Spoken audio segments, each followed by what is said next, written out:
दोस्तों नमस्कार, साई नमो नमो एसएनएन न्यूज़ में आपका स्वागत है। मैं वो गणेश चिल्का। आज हम विवेकानंद इंग्लिश मीडियम स्कूल पद्म नगर में हैं। उस स्कूल के अंदर स्कूल के जो सेक्रेटरी है नरेश कोंडा जी से उनसे बातचीत करेंगे कि नरेश जी, हाल ही में आपने पेस्टा Maharashtra English school trustees association के अंदर आप ज्वाइनिंग हुए, आपको तालुका लेवल के अंदर अध्यक्ष का पद मिला है, उसके बारे में थोड़ा बताइए। Mesta Maharashtra English school trustee association ये महाराष्ट्र लेवल का सबसे बड़ा स्कूल ट्रस्टियों का एसोसिएशन है। ये एसोसिएशन हमने इसलिए फॉर्म किया, ये एसोसिएशन को फॉर्म कर 2014 में फॉर्म हुआ है। ये association doctor Sanjay Rao Tayde Patil sir ने इस फॉर्मेशन का स्टार्टअप किया है। पिछले 7 सालों से 8 सालों से वो बहुत मेहनत कर करके अभी तक 18,000 स्कूल इसमें ज्वाइन हुए।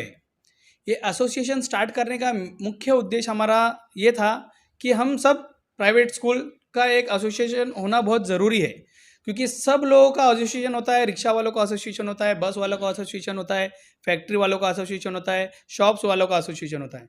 तो वैसे ही प्राइवेट स्कूल जो बिना गवर्नमेंट के सपोर्ट के हम इतना बड़ा जो स्कूल चलाते हैं, तो उसके लिए हमको एसोसिएशन में रहना बहुत ज़रूरी है।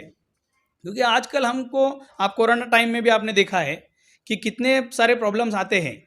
अभी कोरोना टाइम से लोगों के मन में वहम ये है कि स्कूल्स बहुत पैसा कमाते हैं, पर ऐसा नहीं होता है। लोगों का थिंकिंग ये है कि ये स्कूल वाले हमको लूट रहे। ऐसा नहीं होता है। इंग्लिश स्कूल चलाना कोई मामूली बात नहीं है। ये स्कूल जो चलाने के लिए जितने सारे स्टाफ, 100 के ऊपर स्टाफ रहता है, बिल्डिंग मेंटेनेंस रहता है, बच्चों को हैंडल करना, एग्ज़ाम कंडक्ट करना, बहुत सारे प्रॉब्लम्स रहते हैं इसमें। बट लोगों को लगता है कि ये लोग ऐसे ही पैसा कमा रहे। ये पैसा कमाने के लिए इंस्टीट्यूशन नहीं होता है। बच्चों को हम शिक्षा देते हैं, जो आज के तारीख में इंग्लिश शिक्षा सबसे ज़्यादा जरूरी है। सर, आपको किस तरह का प्रॉब्लम क्रिएट हो रहा है, बताइए ज़रा। प्रॉब्लम्स ऐसा क्रिएट हो रहा है कि कुछ पेरेंट्स ऐसे होते हैं जो फीस भरते नहीं हैं। वो आके इधर पे इसके पॉलिटिशियंस लोग का रिकमेंडेशन लेके आते हैं, ये आते हैं हम फीस नहीं भरेंगे। अभी कोरोना काल में हमको बहुत सारे तकलीफें हुए। ये 3 साल से बहुत सारे ऐसे स्टूडेंट्स हैं जो 3 साल से 1 रुपये भी फीस नहीं भरे, फिर भी उनका बोलना ये है हमको हमारे बच्चे को पढ़ाओ। अभी ये प्राइवेट स्कूल है, हमको भी सैलरीज देना पड़ता है, स्कूल मेंटेन करना पड़ता है, प्यून्स होते हैं, आयम्मा लोग होते हैं, टीचर्स होते हैं, स्टाफ होता है, क्लेरिकल डिपार्टमेंट होता है। बहुत सारे लोगों को बहुत कुछ मेंटेन करना पड़ता है। बट अगर ये फीस नहीं भरेंगे तो हम स्कूल कैसे चलाएंगे? हमको तो गवर्नमेंट से कोई पैसा नहीं आता है।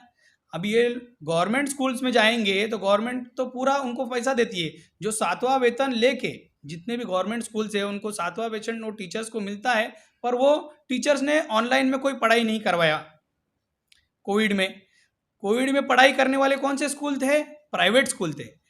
हम प्राइवेट इंग्लिश स्कूल्स जिनको गवर्नमेंट कभी टीचर ट्रेनिंग का प्रोग्राम ही नहीं देता, हमको वो सब खुद कंडक्ट करना पड़ता है। गवर्नमेंट टीचर्स को 7वां वेतन दे के गवर्नमेंट उनको टीचर ट्रेनिंग प्रोग्राम भी देते हैं, फिर हमारे टीचर्स को ट्रेनिंग का प्रोग्राम कौन देगा?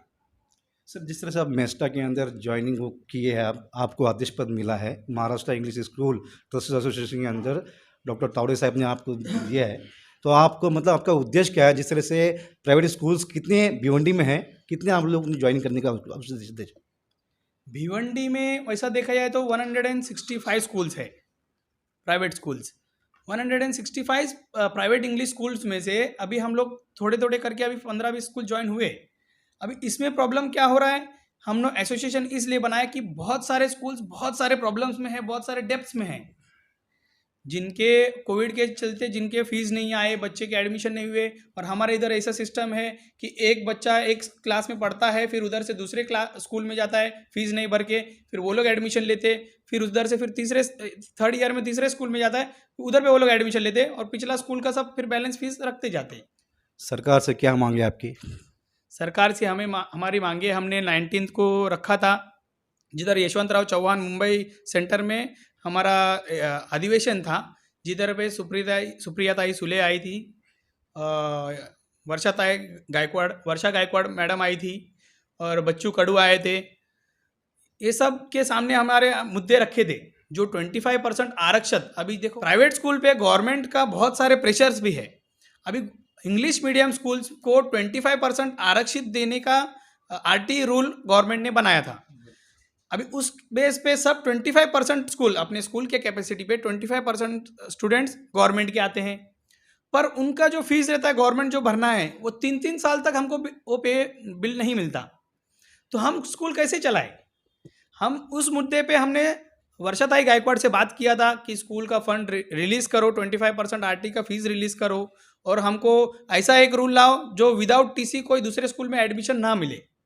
कि बहुत सारे पेरेंट्स डायरेक्ट एक स्कूल से दूसरे स्कूल विदाउट फीस भरे दूसरे स्कूल में आते हैं, विदाउट टीसी उधर पे एडमिशन हो जाता है। वो ऐसा रूल लाए, उसके लिए भी हमने बोला है। और जो आरटी के बहुत गरीब बच्चे हैं जो आरटी में एडमिशन होता है, उनको बड़े स्कूल में आने के बाद, इंग्लिश मीडियम स्कूल में आने के बाद उनका फीस तो गवर्नमेंट देने को बोलती है, पर उनको एक्स्ट्रा एक्सपेंसेस जो रहता है, बुक्स रहता है, यूनिफॉर्म रहता है, बैग रहता है, बहुत सारे एक्स्ट्रा एक्सपेंसेस रहता है। हमने गवर्नमेंट से ये भी अनुरोध किया कि उन बच्चों के लिए बुक्स भी गवर्नमेंट की तरफ से आए। ऐसे हमने बहुत सारे अनुरोध किए, उन्होंने बहुत कुछ माने। और हम स्कूलों के लिए, प्राइवेट स्कूलों के लिए चलाने के लिए हमको पावर बिल जो है वो इंडस्ट्रियल बेस पे, कमर्शियल बेस पे भरना पड़ता है। तो हम उनसे अनुरोध किए कि एक शाला, हमारी जो स्कूल है वो एक संस्था के द्वारा चलाई जाती है, जो जितने भी स्कूल्स है, और हम लोगों को ज्ञान देने के काम करते हैं। तो हमारे स्कूल के लिए भी हम ये चाहते हैं कि डोमेस्टिक रेट हो, पावर बिल का डोमेस्टिक रेट हो, जिससे हम स्कूल चलाने में हमको आसानी हो। सर, जिस तरह से अभी भिवंडी तालुके के अंदर जो स्कूल्स, जो प्राइवेट स्कूल्स है, उनको क्या संदेश आप देना चाहते हैं? मतलब जितने भी स्कूल्स है भिवंडी में, इंग्लिश मीडियम स्कूल्स है, मोर देन 165, पूरे भिवंडी तालुका में 165 इंग्लिश मीडियम स्कूल्स है। मैं चाहता हूँ कि हम सब एकजुट हो जाए, एक साथ में आए, तो हम सब मिलकर प्रॉब्लम्स के सॉल्यूशन निकाल सकते हैं। गवर्नमेंट से जो हमको फंड आना है वो लाने के लिए, या फिर आरटी में बच्चों को कुछ ये देने के लिए, कोविड में जो अपने को लॉस हुआ उसको कवर करने के लिए हम सब एकजुट होके अगर काम करेंगे तो अपने को बेनिफिट मिलेगा। सर, डॉक्टर संजय जी अभी तक कोई लड़ाई लड़े इसके लिए, एमएस मेस्टा के लिए अभी तक? डॉक्टर संजय राव तायडे पाटिल सर पिछले 8 साल से वो लड़ाई लड़ रहे हैं। बहुत बार उन्होंने अधिवेशन रखा, बहुत से लोगों से उन्होंने मिले, शिक्षण मंत्रियों से मिले, इन सब से अभी उन्होंने 19 तारीख को जो अधिवेशन यशवंतराव चौहान में हुआ, उस अधिवेशन में भी उन्होंने ये मुद्दा रखा कि दर्जावार हो, प्रथम मान्यता हो, अंतिम मान्यता हो, ये हर साल उनके लिए उसके पीछे दौड़ने का जो समय है वो कम होना चाहिए। ये बार बार का प्रोसीजर नहीं होना चाहिए। इसके लिए हमने बहुत बार लड़ा। संजय राव तायडे पाटिल सर बहुत सालों से लड़ रहे और उन्होंने बहुत कुछ प्रॉब्लम सॉल्यूशन किया। इस बार जो आफ्टर कोविड जो कोई भी सब कुछ चालू हो गए थे, पूरे महाराष्ट्र के लेवल में हर चीज़ शुरू हो चुकी थी, पर स्कूल को शुरू नहीं किया गया था। संजय राव तायडे पाटिल सर ने जनवरी 17 को उन्होंने ऐलान कर दिया था कि अगर सरकार हमारे स्कूल स्टार्ट करने को नहीं बोलेगी तो हम खुद स्टार्ट करेंगे और किसी के रोकने से हम नहीं रुकेंगे। तो उस डिसीजन पे डिपार्टमेंट के शिक्षण मंत्री उदय सामंत, वर्षा गायकवाड़ से उन्होंने मुलाकात की और उनसे कहा कि हमारा स्कूल को स्टार्ट करने का प्रोविज़न तुरंत दे। तो उन्होंने 23 जनवरी को स्कूल स्टार्ट करने का ऐलान किया। वो हमारे मेस्टा के थ्रू से ही वो ऐलान हुआ, नहीं तो और भी डिले हो सकता था। सर, मैंने देखा है कि जिस तरह से एसोसिएशन बनते हैं तो एसोसिएशन को तकलीफ देने के लिए कहीं ना कहीं राजकारण वाले भी देते हैं, कहीं ना कहीं सरकार भी देती है, क्योंकि सरकार नहीं चाहती कि कोई एसोसिएशन बने, कि कोई संघर्ष करे, कोई उनसे विरोध चले। तो जिस तरह से आप मेस्टा के अंदर आने वाले दिनों के अंदर क्या करने वाले हैं? सर जी, पहली बात तो आपको ये बताना चाहूँ कि आप मेस्टा का लोगो चाहे किधर पे भी देखो, उस पर क्लियर कट लिखा हुआ है, मेंशन किया हुआ है, this is a non political organisation. इसमें पॉलिटिक्स का कोई इन्वॉल्वमेंट नहीं है। हमारे कोई भी जो प्रेसिडेंट्स है, कोई भी है, वो लोग पॉलिटिक्स में इन्वॉल्व नहीं है। और जो पॉलिटिक्स में इन्वॉल्व है तो भी इस मैटर पे हम लोग पॉलिटिक्स को स्कूल के अंदर इन्वॉल्वमेंट नहीं करते। हम किसी से वोट मांगने नहीं जाएंगे, किसी को सपोर्ट करने नहीं जाएंगे, कोई पॉलिटिकल पार्टी को सपोर्ट करने नहीं जाते। This is a non political organisation. ये क्लियर कट मेस्टा के लोगों पे मेंशन किया हुआ है। और दूसरी बात, एसोसिएशन बनने के लिए सरकार दखल देते हैं, बट इस अभी आप देखा जाओगे तो इंग्लिश स्कूल या बहुत सारे जूनियर कॉलेज जो भी है, खुद पॉलिटिशियंस लोगों की ही है। बहुत सारे पॉलिटिशियंस लोगों के इंग्लिश स्कूल्स है, पॉलिटिशियन लोगों के कॉलेजेस है, तो वो सब भी इसमें ज्वाइन होते हैं, बट इसमें पॉलिटिक्स इन्वॉल्वमेंट नहीं है। पॉलिटिकल वाले हमारे पे प्रेशर नहीं कर रहे और हम पॉलिटिकल वालों पे कोई प्रेशर नहीं कर रहे। हमको हमारे हक की लड़ाई हम लड़ रहे कि हमको जो मिलना चाहिए, जो प्रॉब्लम्स हम फेस कर रहे हैं हर बार मंत्रालय में जाके, जिला परिषद में जाके और आरटी का फीस पेमेंट मांगने में, वो सब प्रॉब्लम का सोल्यूशन के लिए हम मेस्टा ज्वाइन किए। सर आने वाले दिनों के अंदर भिवंडी के अंदर मेस्टा का कोई मीटिंग होगा?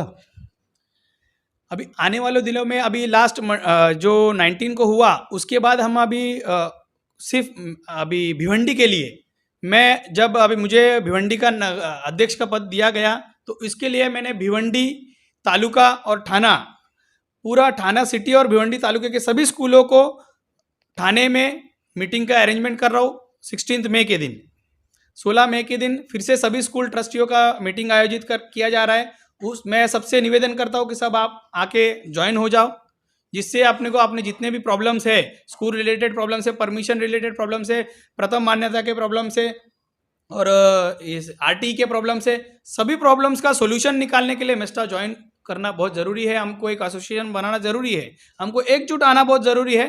तो सबसे मैं निवेदन करूँगा कि 16 मई के दिन आप रणवल गार्डन के, ठाणे रणवल गार्डन के हॉल में सब जमा हो जाए। ये थे Maharashtra English school trustee association के भिवंडी के अध्यक्ष नरेश जी थे, जो आने वाले दिनों के अंदर 16 मई को एक मीटिंग करने वाले हैं। और जिस तरह से आने वाले दिनों के अंदर हम और भी चर्चा करेंगे। ये शुरुआत थी। साई नोमनो SN न्यूज़ में गणेश चिल्का।